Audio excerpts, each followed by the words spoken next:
ओहो नमस्ते बस्नुस्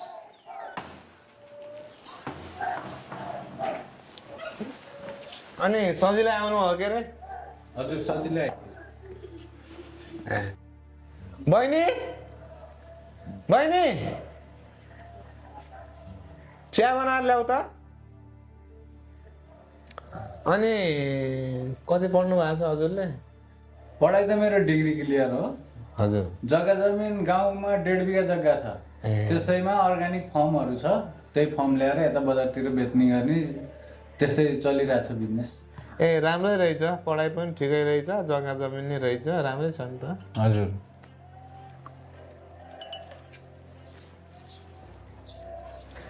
यहाँ ब्यारेको नजिक तालिम सालिम भइरहेको छ, आवाज आइरहेको हुन्छ क्या अलिअलि।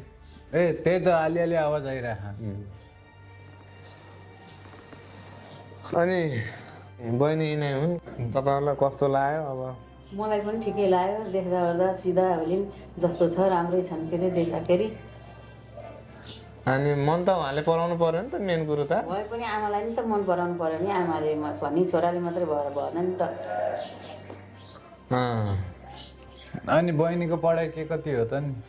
पढाइ त बहिनीको त मास्टर पास गरेछ। टुरी हुन् मेरी बहिनी, मैले हुर्काएको हो। अब बानी व्यवहार पनि एकदम राम्रो छ। कतै जब सब गरिन् कि पढ्दैछिन् अहिले? होइन, कहाँ जब, मैले त फुल चाहिँ पालेको मेरो बहिनीलाई। अहिले यताउता जब सब खानासाना पकाउने भनेको यिनलाई आउँदैन, अब सिकाउनु पर्छ, त्यही हो। कस्तो लाग्यो त नि बाबु तिमीलाई केटी? केटी त ठिकै लाग्यो आमा। अब उनको नि राय सुझाव माग्नु पर्यो, के रहेछ बुझ्नु पर्यो नि। अब उनको त के राय सुझाव माग्ने हो र? अब मैले भनेपछि नाइ भन्दिनँ। हो अब माया गरेर पालेको बहिनी, दाइको आज्ञा मान्छे, एकदम सोझै छिन् नि त। यिनले चाहिँ अब दाइले जस्तो बिहा गरिदिनुहुन्छ त्यस्तैमा मलाई ओके छ भने पनि सकिन्, यिनीबाट ओके नै छ। हुन्छ नि त, त्यसो भए अब हजुरहरूबाट ओके छ भने हामीलाई पनि मन पर्यो, हामीबाट नि ओके छ। अब यसो गरौँ न त, पर्सि साइद पनि छ। हजुर पर्सि टिकाटाला गरौँ, अनि बिहाको लगन पनि अब कहिले छ, पर्सि नै अब तय गरौँला नि त। हुन्छ नि त, हुन्न मम्मी? हुन्छ हुन्छ, त्यही गरौँ है त। ल नास्ता सास्ताको व्यवस्था गर त जाऊ। होइन नास्ता पर्दैन, अहिले हामी लाग्छौँ। अब हाम्रो पनि तयारी गर्नुपर्ने हुन्छ, त्यही अनुसार पर्सिको लागि हजुरहरू पनि तयारी गर्नु, हामी पनि त्यही अनुसार तयारी गर्छौँ नि त।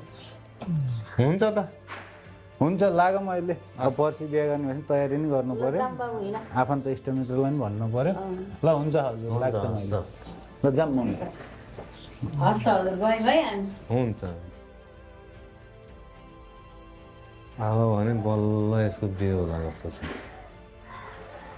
केटी त राम्रै रहेछ। नि बाबु, मलाई पनि राम्रो लाग्छ। तपाईँहरू यो घर केटी हेर्न आएको त होइन? हजुर हो। अनि मन पर्यो त हजुरहरूलाई? मन पर्यो मलाई पनि। खैत तपाईँहरू फस्नु होला है, त्यो केटी त खतम छ। मैले कति वर्ष झुलाएको केटी अहिले कुकुरले झुलाछ। फस्नु होला है, तपाईँहरू विचार गर्नु। एकदम राम्रो छ, ठिक छ भने त सबैले। त्यही त, केटी त सोझी छ त, एकदम राम्रो छ। उसको दाइसँग नि एकदम राम्रोसँग कुरा भयो। त्यसको दाइले बिग्रेको बहिनी भएर उसलाई चाहिँ तपाईँहरूले भिडाउनु खोजिरहेछ। हो र? ल यताउति बुझ्नु पर्दैन, तपाईँले छरछिमेकमा वरिपरि बुझ्नु पर्दैन। छरछिमेकमा त एक ठाउँ बुझेको के अरे सिधै छ, राम्रै छ भने अब हामीलाई के थाहा त नि? आएको सिधा हुनु नि भने, मैले 3 वर्ष घुमाएको केटी अहिले कति केटाहरूले घुमाइरहेछ उसलाई।